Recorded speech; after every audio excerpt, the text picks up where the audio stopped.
గోల్మాల్ అంతా Golmaal. Welcome to Golmaal Tollywood. నటసింహ నందమూరి బాలకృష్ణ తన 100వ చిత్రం గౌతమిపుత్ర శాతకర్ణి విజయంతో మంచి ఊపు మీదన్నాడు. అదే జోష్ తో తన 101వ చిత్రం పూరితో నిర్మిస్తున్నాడు. పూరి అంటేనే మనకు తెలుసు హీరోని ఎంత మాస్ గా చూపిస్తాడు.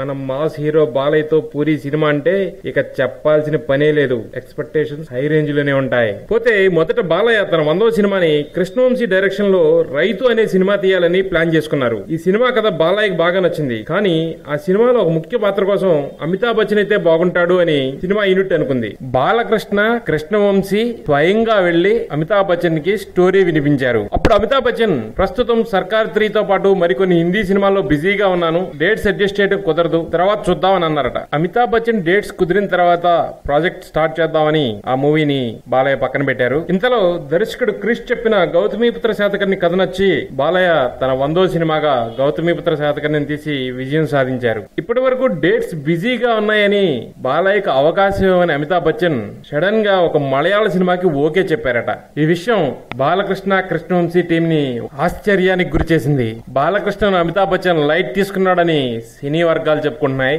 మోహన్ లాల్ ప్రధాన పాత్ర పోషిస్తున్న మలయాళ మూవీలో అమితాబ్ బచ్చన్ భీష్ముడి తరహా పాత్ర పోషిస్తున్నారట. బాలయ్య సినిమాను అమితాబ్ బచ్చన్ ఎందుకు లైట్ తీసుకున్నాడో మనం బిగ్ బీకే తెలియాలి. ఈ గోల్మాల్ వ్యవహారంలో ఎక్కువ షాక్ తినేది కృష్ణవంశీకి. ఎందుకంటే బాలయ్యకి ఇవన్నీ లైట్.